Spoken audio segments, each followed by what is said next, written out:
नमस्कार विद्यार्थी मित्र हो. मी प्राध्यापक बाळकृष्ण जाधव, मराठी विभाग, चंद्राबाई शांताप्पा सेंडोरी कॉलेज हुपरी, तालुका हातकणंगले, जिल्हा कोल्हापूर, आपले सहर्ष स्वागत करीत आहे. आज आपण शिवाजी विद्यापीठाचा BA भाग 3 विशेष मराठी या वर्गाचा अभ्यासक्रम पाहणार आहोत आणि त्याचा थोडक्यात परिचय आपण करून घेऊया. BA भाग 3 मराठी विशेष सेमिस्टर 5 अभ्यासपत्रिका क्रमांक 7 साहित्य विचार या अभ्यासपत्रिकेचा आज आपण परिचय करून घेणार आहोत.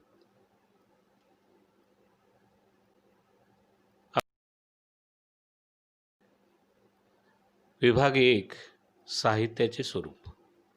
या प्रकरणामध्ये आपल्याला साहित्याच्या व्याख्या, साहित्याची लक्षणे, त्या आधाराने साहित्याचे स्वरूप समजून घ्यायचं आहे. आत्तापर्यंत आपण साहित्य कृतींचा अभ्यास केलेला दिसतो. म्हणजे मध्ययुगीन कालखंडातील असो, आधुनिक कालखंडातील असो किंवा अर्वाचीन कालखंडातील असो, ग्रामीण असो, दलित असो किंवा आदिवासी असो, अशा स्वरूपाच्या ललित साहित्याचा आपण BA भाग 1, 2 मध्ये अभ्यास केलेला आहे. परंतु आता आपल्याला BA भाग 3 मध्ये आल्यानंतर साहित्य विचार या अभ्यासक्रमाच्या अंतर्गत पहिल्या प्रकरणामध्ये साहित्य म्हणजे नेमकं काय, साहित्याचे स्वरूप काय असतं हे समजून घेणं गरजेचं आहे. त्यामुळं साहित्याच्या व्याख्या, लक्षणे आणि त्या अंतर्गत वेगवेगळ्या विचारवंतांनी मांडलेली मतं आपल्याला समजून घ्यायची आहेत आणि त्यावरून तुम्हाला एकंदरीत ललित साहित्याचं स्वरूप काय असतं हे लक्षात येईल.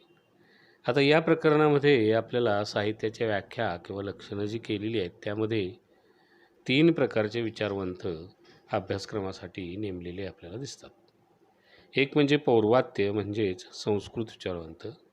त्यामध्ये आपल्याला अनेक विचारवंत जरी असले तर प्रामुख्याने भामह, जगन्नाथ, आनंदवर्धन व विश्वनाथ या 4 विचारवंतांच्या व्याख्यांचा किंवा त्यांनी सांगितलेल्या लक्षणांचा परिचय करून घ्यायचा आहे आणि त्या अनुषंगाने या 4 विचारवंतांनी साहित्याचं स्वरूप कशा पद्धतीने स्पष्ट करण्याचा प्रयत्न केलेला आहे तो आपल्याला समजावून घ्यायचा आहे. या संस्कृत विचारवंतांच्या नंतर आपल्याला पाश्चात्य विचारवंतांनी साहित्याच्या स्वरूपाबद्दल कोणते विचार मांडलेले आहेत, काय व्याख्या केलेल्या आहेत, त्या पाठीमागे त्यांची भूमिका काय होती हे आपल्याला समजून घ्यायचं आहे. आणि जसं संस्कृत विचारवंतामध्ये खूप जण विचारवंत आहेत तसंच पाश्चात्य विचारवंतामध्ये सुद्धा अनेक जण आपल्याला साहित्याचे स्वरूप स्पष्ट करताना विचार मांडलेले विचारवंत आढळतात किंवा त्यांच्या व्याख्या आपल्याला आढळतात. परंतु या अभ्यासक्रमामध्ये William Wordsworth, cable, Matthew Arnold आणि कार्लाइल या 4 विचारवंतांच्याच व्याख्यांचं किंवा लक्षणांचं आपण आकलन करून घ्यायचं आणि त्या अनुषंगाने आपल्याला साहित्याचे स्वरूप समजून घ्यायचं आहे. यानंतर आधुनिक भारतीय मराठी विचारवंत जे आहेत त्यामध्ये विनोबा भावे, वा कुलकर्णी, गंगाधर गाडगीळ आणि वीणा ढवळे या विचारवंतांनीही अलीकडच्या काळामध्ये साहित्याचे स्वरूप आपल्या आपल्या पद्धतीनं स्पष्ट करण्याचा प्रयत्न केलेला आहे. तर अशा पद्धतीनं प्रकरण 1 मध्ये साहित्याचे स्वरूप समजून घेत असताना या संस्कृत, पाश्चात्य व आधुनिक विचारवंतांनी सांगितलेल्या ज्या व्याख्या असतील, लक्षणे असतील किंवा त्या अनुषंगाने मांडलेली मतं असतील या आधाराने आपल्याला साहित्याचे स्वरूप पहिल्या प्रकरणामध्ये समजून घ्यायचं आहे. आता पहिल्या प्रकरणामध्ये दुसरा भाग जो आहे तो म्हणजे ललित साहित्य व ललितेतर साहित्य. आता साहित्य हा शब्द फार व्यापक अर्थाने आपण भाषेमध्ये वापरत असतो. परंतु आपल्याला साहित्य विचार या अभ्यासपत्रिकेमध्ये साहित्य हा शब्द ललित साहित्य या अर्थानं घ्यायचा आहे आणि त्या अर्थानंच आपल्याला ललित साहित्य व ललितेतर साहित्य म्हणजे नेमकं काय हे समजून घ्यायचं आहे. म्हणजे पहिल्यांदा आपण साहित्य म्हणजे नेमकं काय हे एकदा समजून घेतल्यानंतर त्या पुढचा जो टॉपिक आहे तो म्हणजे ललित आणि ललितेतर साहित्य. म्हणजेच ललित साहित्य म्हणजे काय आणि ललितेतर साहित्य म्हणजे काय याचा फरक आणि त्याचे विश्लेषण आपल्याला या पहिल्या प्रकरणामध्येच दुसऱ्या टॉपिकमध्ये करायचं आहे. त्यानंतर साहित्यातील वास्तव आणि कल्पित यांचा संबंध आपल्याला साहित्याच्या अनुषंगाने पाहायचा आहे.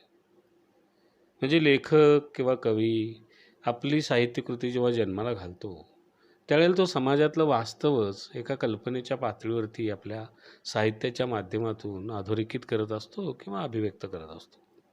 तेव्हा साहित्यातील वास्तव आणि कल्पित यांचा संबंध कसा आहे हे आपल्याला या टॉपिकमध्ये समजून घ्यायचं आहे.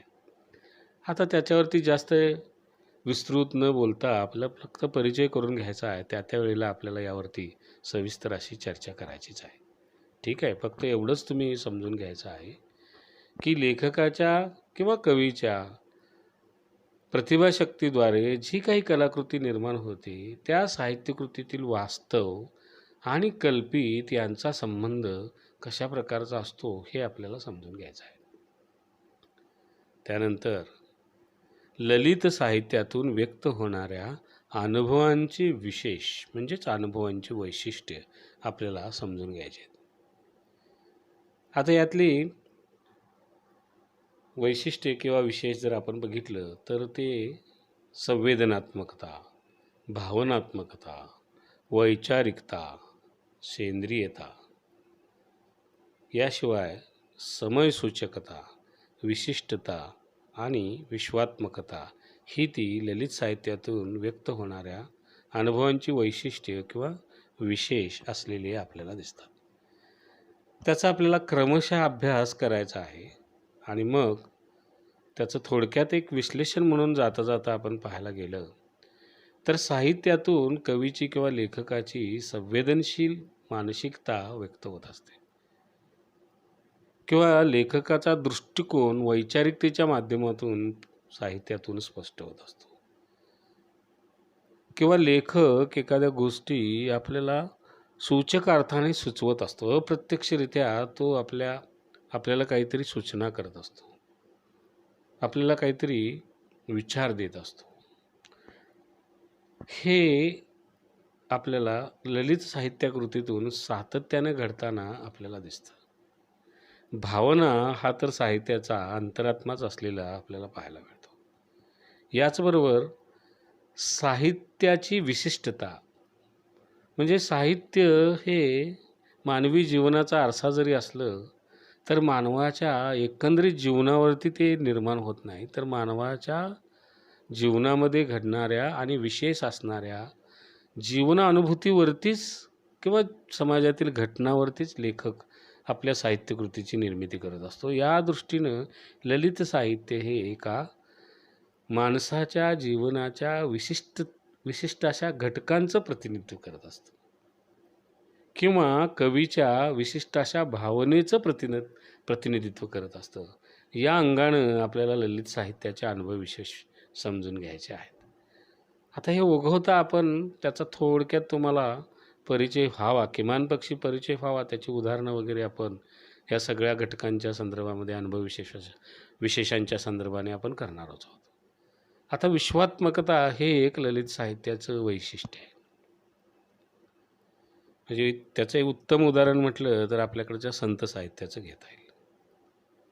तुकारामादी संतांनी मानलेले विचार किंवा हिंदीमधल्या अगदी कबीरापासून नामदेवापर्यंत अनेकांनी मानलेले विचार जे आहेत, हे विचार आज आपल्याला जगभरामध्ये अभ्यासले जात आहेत.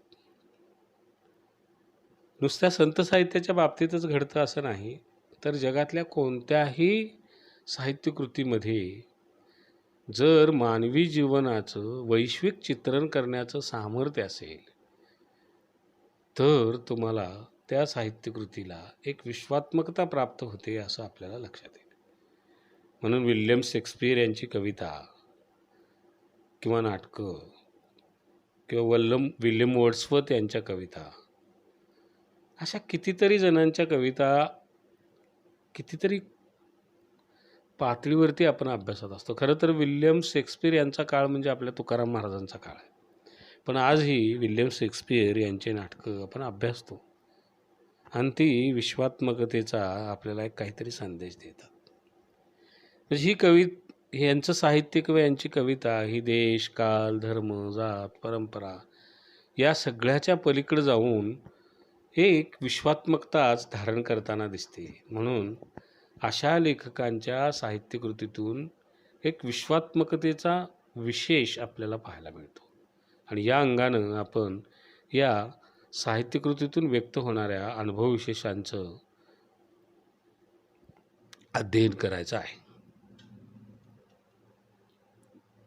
आता हा पहिला प्रकरणाचा भाग जो आहे हा इतका विस्तृत स्वरूपामध्ये आपल्याला अभ्यासायचा आहे. त्यानंतर आपल्याला साहित्याचे प्रयोजन नावाचा दुसरा विभाग आहे, म्हणजे दुसरं प्रकरण आहे, त्याचा आपल्याला अभ्यास करायचा आहे. आता यामध्ये काय आहे, या प्रकरणाचं नावच आहे साहित्याचे प्रयोजन. म्हणजे कोणताही लेखक किंवा कवी किंवा कोणताही कलाकार हा आपल्या साहित्यकृतीचं किंवा कलाकृतीची जी निर्मिती करतो त्या पाठीमागं कोणतं ना कोणतं प्रयोजन असतं. ललित कलांच्याच बाबतीत घडतं असं नाही, तर ललितेतर साहित्याच्या बाबतीतही विशिष्ट असं प्रयोजन असल्याशिवाय कोणताही विचारवंत आपले सिद्धांत मांडत नाही किंवा पुस्तकांचं लेखन करत नाही असं आपल्याला दिसतं. इतकंच नव्हे तर वस्तूची निर्मिती करणारे कारागीर जे असतात त्यांच्या मनामध्ये सुद्धा त्या वस्तूच्या निर्मितीमागे काही ना काहीतरी प्रयोजन असतंच असं आपल्याला दिसतं. म्हणून मानवानं जे जे निर्माण केलेलं आहे ते कोणत्या ना कोणत्या हेतूनेच केलेलं आहे, म्हणजे उद्दिष्ट ठेवूनच केलेलं आहे. आणि अशा उद्दिष्टाला किंवा अशा हेतूलाच आपण प्रयोजन असं म्हणतो. म्हणून प्रयोजन म्हणजे काय हे आपण या प्रकरणाच्या पहिल्या भागात आपल्याला पाहायचं आहे. आणि पुढं मग साहित्याचे प्रयोजन म्हणजे काय याविषयी आपल्याला चर्चा करायची आहे. आणि ती साहित्याची प्रयोजने आपल्याला या प्रकरणामध्ये समजून घ्यायची आहेत. तर प्रयोजन म्हणजे काय हे आपल्याला लक्षात घेऊया. थोडक्यात प्रयोजन म्हणजे हेतू किंवा उद्देश एवढीच आपल्याला मांडणी इथं पुरेशी आहे, कारण त्याच्यावरती आपल्याला विस्तृतप्रमाणे पुढे चर्चा करायचीच आहे. त्यानंतर प्रयोजन आणि परिणाम यातील फरक आपल्याला समजून घ्यायचा. एकदा प्रयोजन म्हणजे काय आपण समजून घेतलं की त्यानंतर दुसरा जो टॉपिक आहे त्यामध्ये आपल्याला प्रयोजन म्हणजे नेमकं काय आणि परिणाम म्हणजे नेमका काय आणि या दोहोंमध्ये फरक काय आहे आणि साधर्म्यता काय आहे याची आपल्याला चर्चा करायची आहे. आणि त्यानंतर मग तिसऱ्या टॉपिकमध्ये साहित्याची प्रयोजने ही समजून घ्यायची. मग साहित्याची प्रयोजने म्हणजे नेमकं काय, तर ती किती प्रकारची असतात, मग त्यातली लेखकनिष्ठ कोणती असतात, वाचकनिष्ठ कोणती असतात, या संदर्भाने आपल्याला या प्रकरणामध्ये चर्चा करायची आहे. यामध्ये साहित्याच्या प्रयोजनामध्ये खूप आहेत. म्हणजे विशेषतः आचार्य भरत, आचार्य मम्मट, आनंदवर्धन, हेमचंद्र, गुणचंद्र, रामचंद्र असे कितीतरी संस्कृत विचारवंत आहेत की ज्यांनी साहित्याची प्रयोजने मांडलेली आहेत. पण आपल्याला या साहित्याच्या प्रयोजनामध्ये संस्कृत विचारवंतापैकी मम्मटानं सांगितलेल्याच यश किंवा कीर्ती, व्यवहारज्ञान, आनंद यासारख्या प्रयोजनांचा आपल्याला अभ्यास करायचा आहे. त्यानंतर आपल्याला पाश्चात्य विचारवंतांनी सांगितलेली काही प्रयोजने आहेत. अर्थात संस्कृत आणि पाश्चात्यांनी मांडलेल्या प्रयोजनामध्ये विशेष काही फरक असलेला पण आपल्याला दिसतो आणि काही प्रयोजनामध्ये फरक नाही असंही आपल्याला दिसतं. म्हणजे मम्मट ज्याला उपदेश प्राप्ती म्हणतो त्याला कदाचित पाश्चात्य विचारवंत उद्बोधन असा शब्दप्रयोग करतात.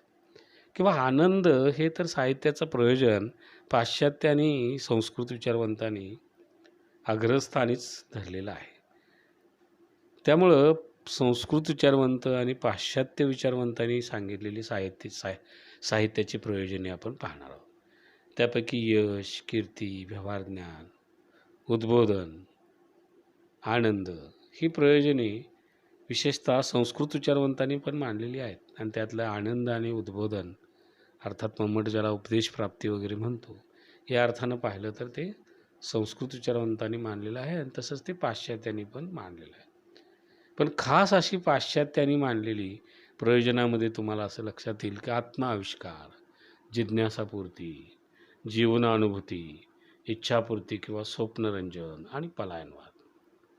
उद्बोधन आणि आनंद हे जसं पाश्चात्यांनी प्रयोजने मांडलेली आहेत, तसंच संस्कृत उच्चारवंतांनी वेगळ्या अर्थाच्या संदर्भानं का होईना, पण आनंद आणि उद्बोधन या प्रयोजनांची भूमिका संस्कृत उच्चारवंतांनी सुद्धा मांडण्याचा प्रयत्न केलेला आहे. उदाहरणार्थ, आनंद हे प्रयोजन संस्कृत उच्चारवंत मोक्ष या पद्धतीने घेताना तुम्हाला दिसतात आणि उद्बोधन हे प्रयोजन संस्कृत उच्चारवंत उपदेश प्राप्ती या अर्थानं घेताना तुम्हाला दिसतात. तर असो, ही जी साहित्याची प्रयोजने आहेत, यापैकी मग काही प्रयोजने जी असतात ही लेखकनिष्ठ आहेत, म्हणजे लेखकाला लागू पडणारी. म्हणजे साहित्याची निर्मिती केल्यामुळे लेखकाला फायदा होतो, असं ज्या प्रयोजनांच्या माध्यमातून दिसतं, ती प्रयोजने लेखकनिष्ठ प्रयोजने म्हणून ओळखली जातात. एकच उदाहरण तुम्हाला समजावून सांगतो. यश किंवा कीर्ती. आता यश किंवा कीर्ती हे लेखकनिष्ठ प्रयोजन आहे असं आपल्याला दिसतं. म्हणजे काय, की एखाद्यानं कविता संग्रह लिहिला, कविता लिहिल्या किंवा कादंबऱ्या लिहिल्या किंवा कोणतीही कलाकृती जन्माला घातली, तर त्या कलाकृतीचा निर्माता म्हणून त्याची ख्याती जगभर होते. त्याला यश मिळतं. लोक त्याला प्रतिष्ठेनं त्या व्यक्तीकडं किंवा त्या कलाकाराकडं पाहतात. म्हणून आपल्याला यश किंवा कीर्ती हे लेखकनिष्ठ प्रयोजन आहे असं आपल्याला म्हणता येईल. या उलट व्यवहार ज्ञान. आता व्यवहार ज्ञान हे प्रयोजन मात्र वाचकनिष्ठ असलेलं दिसतं. म्हणजे काय, की ज्या कथा, कादंबरी, कविता, नाटक इत्यादी साहित्यकृतीच्या माध्यमातून लेखकानं जे व्यवहार ज्ञान सांगितलेलं आहे किंवा जो विचार मांडलेला आहे, त्या विचाराचा परिणाम वाचकांच्यावरती होत असतो आणि त्या पद्धतीनं काही वाचक स्वतःचं जीवन बदलवून घेतात किंवा एखाद्या वेळेला समाजच बदललेला तुम्हाला दिसतो.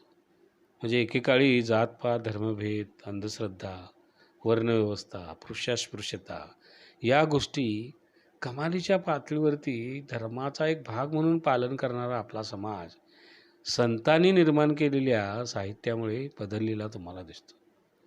आता त्याचं पूर्ण अर्थाने परिवर्तन जरी झालेलं नसलं, तरी संतांचा काळ आणि आजचा काळ या काळामध्ये आपल्याला समाज निश्चितच बदलला आणि त्याच्यामध्ये या संतांनी घेतलेली वैचारिक भूमिका त्यांच्या साहित्यातून त्यांनी व्यक्त केली, ती फार महत्त्वाची मानायला पाहिजे. म्हणजे आता इथं आपण एक गोष्ट लक्षात घेतली पाहिजे, की संतांनी जे आपल्या अभंगाच्या माध्यमातून जो समाज व्यवहार मांडला, जो विचार दिला, जे धार्मिक ज्ञान दिलं आणि ज्या अनिष्ट गोष्टींना तुम्ही पाळू नका म्हणून सांगितलं आणि त्यामुळे आपल्या समाजामध्ये एक आमूलाग्र धार्मिक, सामाजिक, सांस्कृतिक आणि वैचारिक क्रांती झालेली तुम्हाला दिसते. म्हणजेच काय, की या साहित्याच्या निर्मितीमुळे समाजातल्या वाचकांचा फायदा झालेला आणि वाचकांनी स्वतःच्या जीवनामध्ये बदल करून घेतलेला आहे. म्हणून हे वाचकनिष्ठ प्रयोजन आहे. आता ते प्रयोजन लेखकनिष्ठ का नाही, तर ज्या संतांनी किंवा ज्या लेखकाने स्वतः जी साहित्यकृती निर्माण केलेली आहे, ती साहित्यकृती त्या लेखकाला शहाणपण सांगत नाही. लेखकाच्या ठिकाणी मुळातच जे आधी शहाणपण असतं, तोच तो आपल्या साहित्यकृतीतून व्यक्त करत असतो आणि ते शहाणपण, तो व्यवहार ज्ञान, तो विचार, ते संस्कार हे वाचक आत्मसात करत असतो आणि स्वतःला बदलवून घेत असतो. म्हणून व्यवहार ज्ञान हे प्रयोजन आपल्याला वाचकनिष्ठ आहे असं आपल्याला दिसतं. आता त्यानंतर काही प्रयोजने अशी असतात की जी लेखकनिष्ठ पण आहेत आणि वाचकनिष्ठ पण आहेत. यामध्ये आनंद हे एक प्रयोजन आपल्याला पाहायला दिसून येतं.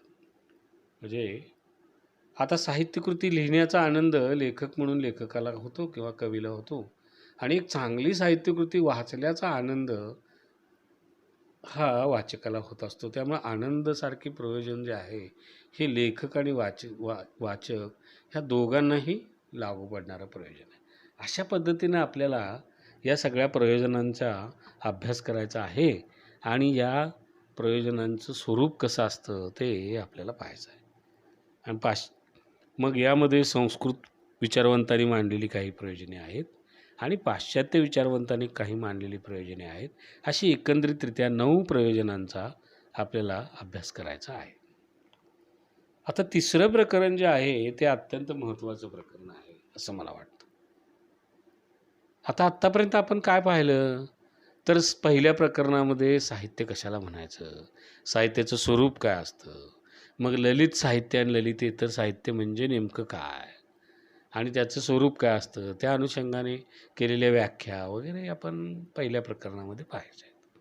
दुसऱ्या प्रकरणामध्ये आपण काय पाहायचं आहे की कोणतीही वस्तू अथवा पदार्थ असो किंवा एखाद्या कलाकाराने निर्माण केलेली कलाकृती असो किंवा लेखकानं निर्माण केलेलं साहित्य असो, हे निर्माण करण्यापाठीमागं त्या कलावंताचा, त्या विचारवंताचा, त्या लेखकाचा किंवा त्या कारागिराचा काय हेतू असतो, म्हणजे काय प्रयोजन असतं, हे आपल्याला पाहायचं आहे. आणि त्याच प्रकरणामध्ये त्याच्या खाली आपण साहित्यिकाची प्रयोजने, साहित्याची प्रयोजने आपण अभ्यासाची ही आत्ताच आपण चर्चा केली. अशा पद्धतीनं पहिल्या 2 प्रकरणानंतर तिसरं हे अत्यंत महत्त्वाचं प्रकरण येतं, म्हणजे साहित्य निर्मिती प्रक्रिया. यामध्ये आपल्याला लेखकाच्या मनामध्ये त्याच्या प्रतिभा आणि कल्पनाशक्तीच्या माध्यमातून साहित्यकृती कशी जन्माला येते आणि त्यासाठी त्या साहित्य निर्मितीचं कारण ठरणारे घटक लेखकाला कोणते असे उपयोगी पडतात की ज्यामुळे तो त्या साहित्यकृतीची किंवा त्या कलाकृतीची निर्मिती करू शकतो. म्हणजेच साहित्य निर्मिती प्रक्रिया म्हणजे काय, साहित्य निर्मितीसाठी कारण ठरणारे घटक. म्हणजे लेखकाला जी एखादी साहित्यकृती जन्माला घालायची असते, कथा असो, कादंबरी असो, कविता असो किंवा नाटक असो,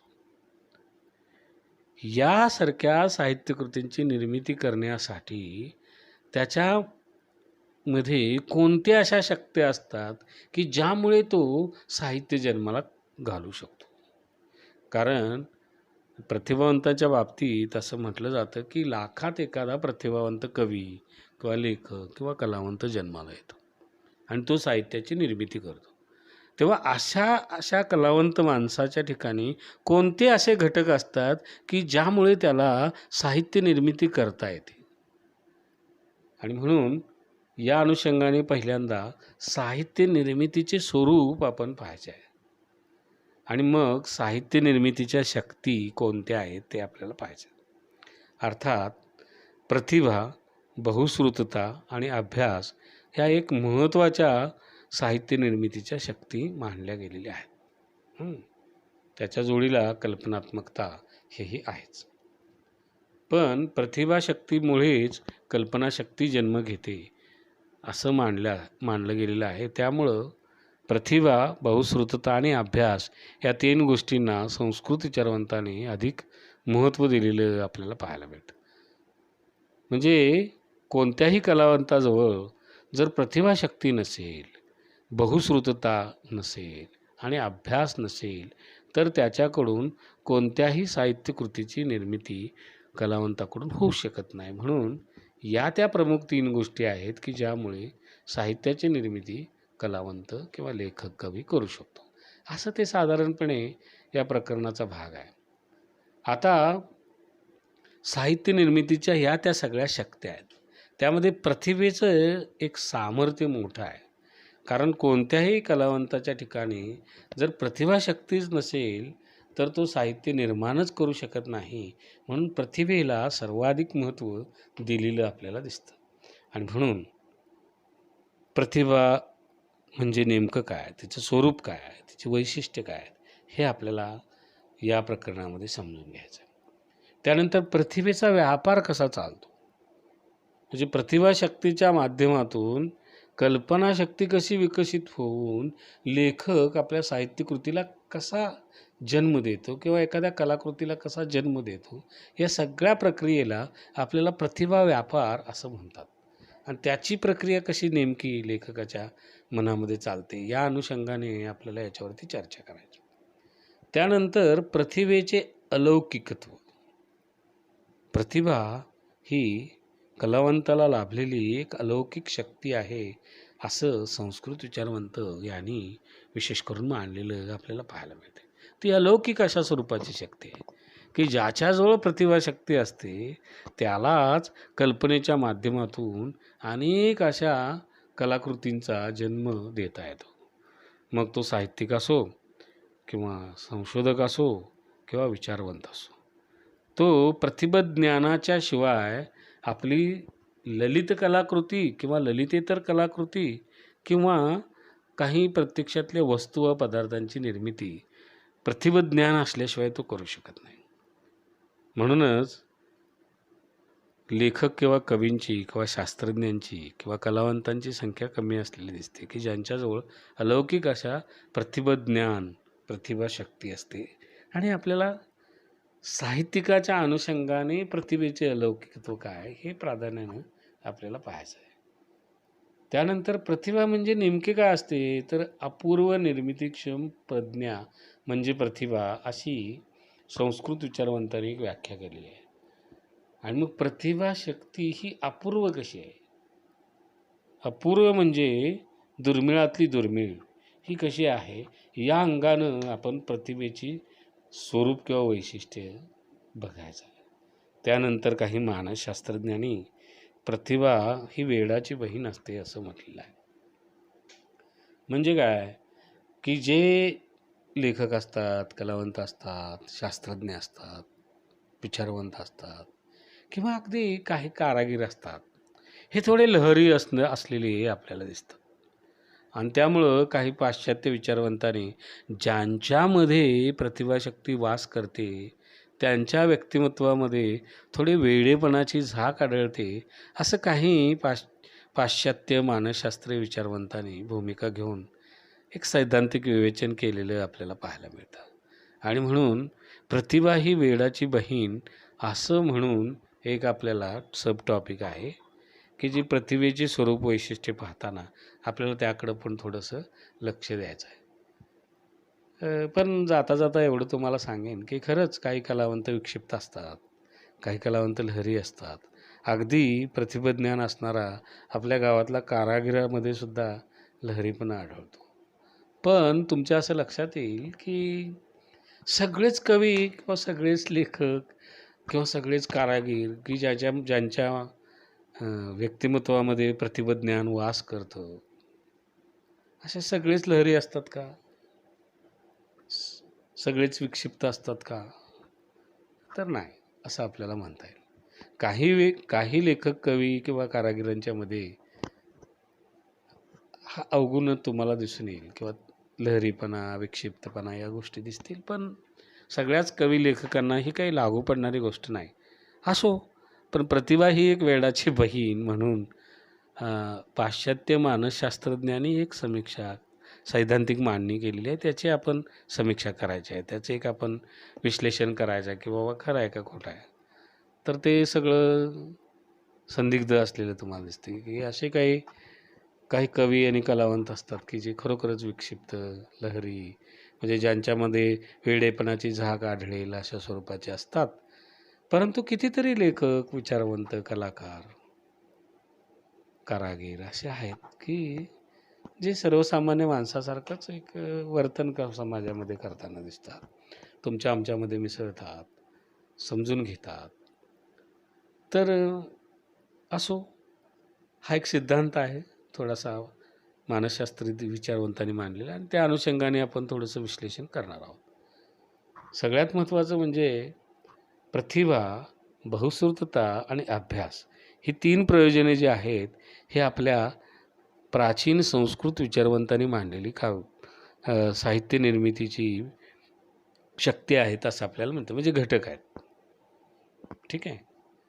पण पाश्चात्य विचारवंतांनी मांडलेली जी काव्य निर्मितीचे घटक आहेत त्याच्यामध्ये भावनात्मकता, संवेदनशीलता, उत्प्रेक्षा, चमत्कृती, शारीरिक मानसिक स्वास्थ्य या सगळ्या घटकांचा त्याने अभ्यास केलेला आहे. म्हणजे थोडक्यात तुम्हाला जाता जाता एवढंच सांगतो की लेखकाकडून साहित्य निर्मिती कधी होऊ शकते, की जेव्हा तो संवेदनशील असेल तर, किंवा त्याच्या ठिकाणी भावनात्मकता वास करत असेल तर. म्हणजे आत्माविष्कारी कवितेच्या बाबतीत ह्या दोन गोष्टी फार महत्त्वाच्या असतात. दुसरी गोष्ट अशी की त्याला जर शारीरिक मानसिक स्वास्थ्य असेल तरच तो साहित्य जन्माला घालू शकतो. अशा पण काही गोष्टी आहेत. आणि उत्प्रेक्षा आणि चमत्कृती ह्या पण काही गोष्टी साहित्य निर्मितीसाठी कारण ठरतात असं सांगितलेलं आहे. त्याचा आपण अभ्यास करूया. त्यानंतर साहित्यिकाचा जीवनविषयक दृष्टिकोन हा सुद्धा साहित्य निर्मितीला एक कारण ठरतो काय, हे आपण बघायचं आहे. म्हणजे कोणताही लेखक किंवा विचारवंत किंवा साहित्यिक जेव्हा साहित्यकृतीला जन्म देतो त्या पाठीमागे त्याचा काय दृष्टिकोन आहे हे आपल्याला पाहायचं आहे.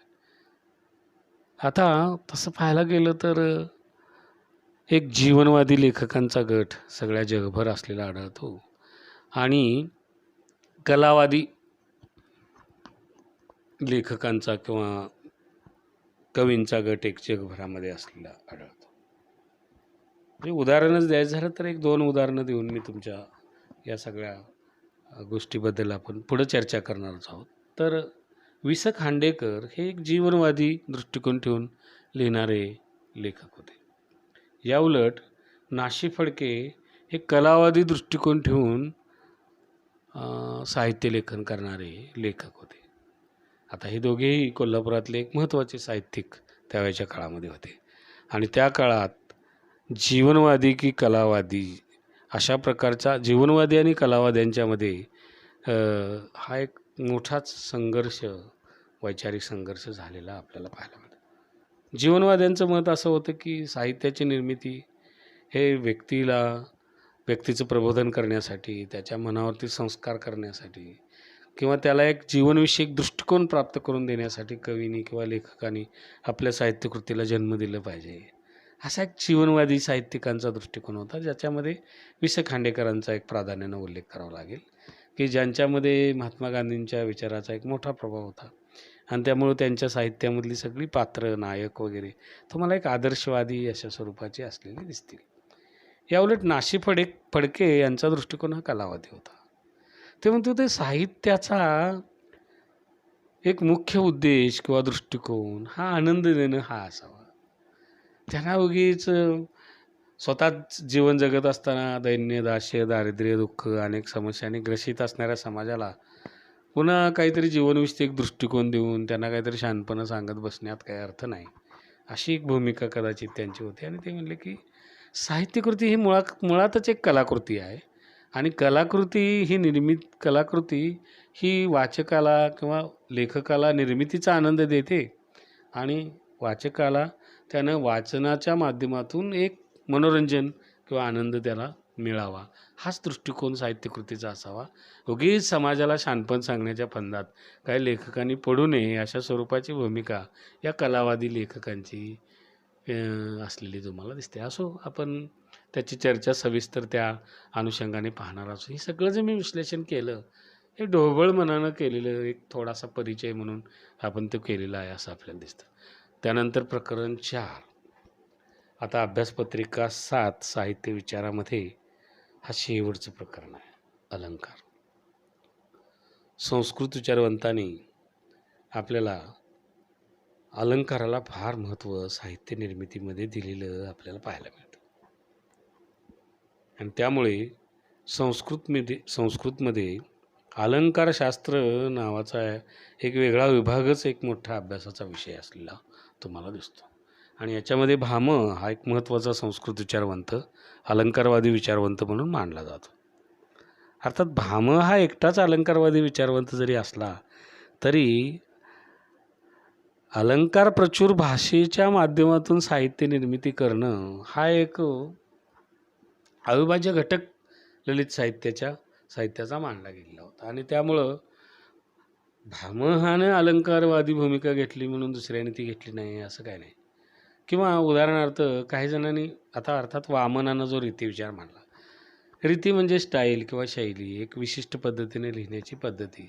अर्थात त्यामध्ये अलंकार हे गृहीतच आहेत. अलंकार प्रचूर साहित्य निर्मिती ही रीतीमध्ये महत्त्वाचीच येते असं आपल्याला दिसतं. असो, तर या प्रकरणामध्ये आपल्याला संक्षिप्त स्वरूपात अलंकाराचा परिचय करून घ्यायचा आहे. म्हणजेच काय, अलंकारांच्या व्याख्या आपल्याला पाहायच्या आहेत आणि त्या अनुषंगाने प्रत्येक अलंकाराचं स्वरूप कसं आहे ते समजून घ्यायचं आहे आणि त्याची उदाहरणं आपल्याला 1-2 द्यायची आहेत.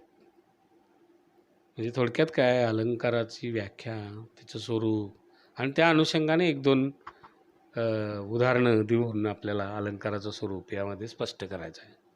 अलंकार खूप आहेत, पण आपल्याला अभ्यासक्रमासाठी अभ्यासपत्रिका क्रमांक 7 साहित्य विचार यामध्ये अतिशयोक्ती, शुभावोक्ती, दृष्टांत, उपमा, अनुप्रास आणि रूपक या 6च अलंकारांचा आपल्याला परिचय करून घ्यायचा आहे.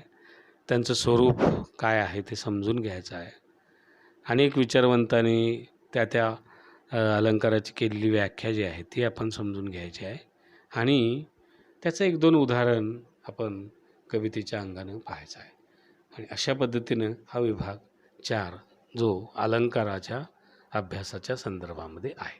पण हा सगळा संक्षिप्त स्वरूपामध्ये अभ्यास आपल्याला करायचा आहे. असो, आता ही जी अभ्यासपत्रिका 7 साहित्य विचार ही जी आहे किंवा इथून पुढच्या ज्या सगळ्या अभ्यासपत्रिका आहेत या 40 मार्काच्या आहेत. आणि त्यानंतर त्यानंतर आपल्याला ह्या 5व्या सेमिस्टरमध्ये म्हणजे 5व्या सेमिस्टरमध्ये आपल्याला सेमिनार घ्यायचा आहे. असो, त्याची मी आता पुढच्या स्लाईडमध्ये चर्चा करतो.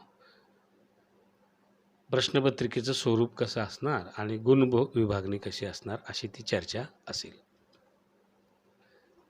सेमिस्टर 5मध्ये BA 3rd मराठीमध्ये असणाऱ्या सगळ्याच अभ्यासपत्रिकेचं स्वरूप साधारणपणे या स्वरूपाचं आहे. आणि आज आपण अभ्यासपत्रिका क्रमांक 7 साहित्य विचार या अभ्यासपत्रिकेचं स्वरूप काय आहे, प्रश्नपत्रिकेचं स्वरूप व गुणपत्रिकेचं स्वरूप याची आपण चर्चा करणार आहोत. यामध्ये प्रश्न पहिला असणार आहे तो योग्य पर्याय निवडा आणि त्याला 5 गुण असणार आहेत.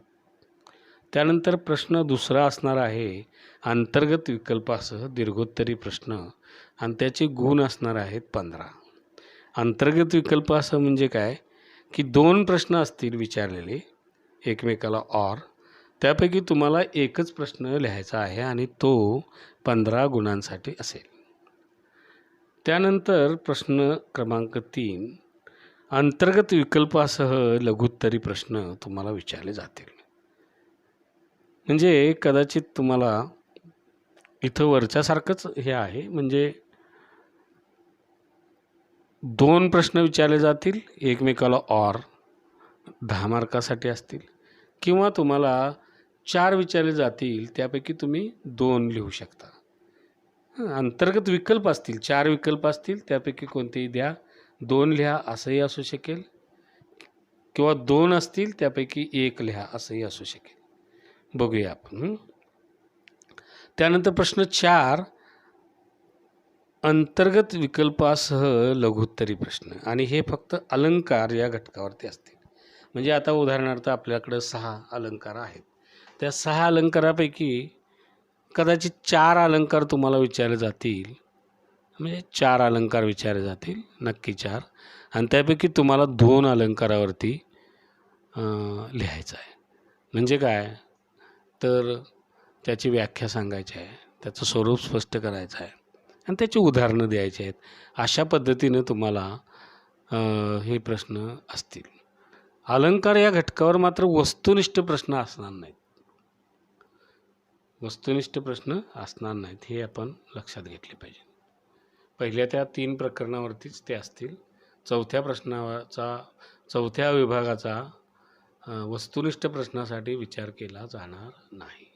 आता ही अशी तुमची साधारणपणे 40 मार्काची ही परीक्षा लेखी स्वरूपामधली असेल आणि त्यानंतर सेमिनार हा तुम्हाला 10 गुणासाठी सादर करायचा आहे. त्यामध्ये काय आहे? विविध साहित्य प्रवाहातील साहित्यकृतीचे किंवा अनुवादित साहित्यकृतीचं परीक्षण तुम्ही करायचं आहे आणि त्यानंतर आपल्याला सेमिनारमध्ये त्या तुम्ही केलेल्या परीक्षणाचं सर्व विद्यार्थी आणि आमच्यासारख्या प्राध्यापकांच्या समोर त्याचं सादरीकरण करणं हे गरजेचं आहे. आता विविध साहित्यातील प्रवाह म्हणजे काय हे तुम्हाला समजावून थोडं सांगतो. कारण तुम्ही आता टी.वायला आल्यानंतर तो पुढे पेपरच आहे आपल्याला विविध साहित्यातील प्रवाह अशा पद्धतीचे असतात. विविध प्रवाह म्हणजे ग्रामीण साहित्य, दलित साहित्य, स्त्रीवादी साहित्य असे कितीतरी साहित्यातील प्रवाह आपल्याला असलेले पाहायला मिळतात. आणि अनुवादित साहित्यकृती म्हणजे काय की तुम्हाला माहीत आहे की इंग्रजीतून मराठीत अनुवादित झालेल्या कथा, कादंबऱ्या, कविता, नाटकं यांचं तुम्ही परीक्षण करू शकता आणि त्याच्यावरचं तुम्ही सादरीकरण करू शकता. त्यानंतर दुसरा जो भाग आहे तो आहे कोणत्याही भाषेतील एका चित्रपट अथवा नाटकाचं परीक्षण व सादरीकरण करणे. वरती आपण पाहिलं की विविध साहित्य प्रवाहातील साहित्यकृतीचे किंवा अनुवादित साहित्यकृतीचं परीक्षण तुम्ही करायचं आहे आणि त्याचं सादरीकरण आपल्या सर्व विद्यार्थी आणि आपल्या प्राध्यापकांच्या समोर तुम्ही ते करायचं आहे. त्यानंतर कोणत्याही एका भाषेतील चित्रपट किंवा नाटक यापैकी एका कलाकृतीचं तुम्ही परीक्षण करायचं आहे आणि त्याचं सादरीकरण करायचं आहे. आता नाटकाचं परीक्षण म्हणजे काय तर नाटकाचं परीक्षण आता वरती मी तुम्हाला मगाशी सांगितलं की तुम्ही अनुवादित साहित्यकृतीमध्ये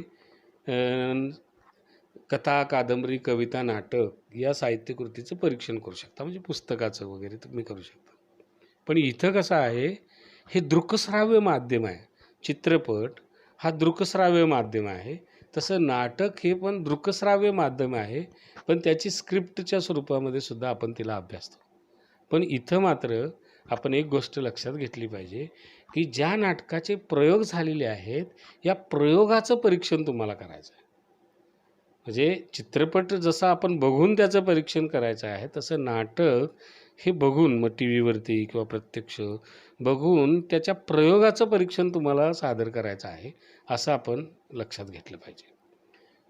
म्हणजे प्रयोगाचं परीक्षण करायचं आहे, नाटकाच्या प्रयोगाचं परीक्षण करायचं आहे किंवा चित्रपटाचं प्रत्यक्ष तुम्ही पाहून त्याचं परीक्षण करायचं आहे आणि ते परीक्षण तुम्ही विद्यार्थी व आमच्या सर्व प्राध्यापकांच्या समोर त्याचं सादरीकरण करायचं आहे मराठीच्या विद्यार्थी आणि शिक्षकांच्या समोर आणि त्यासाठी तुम्हाला 10 गुण असणार आहेत.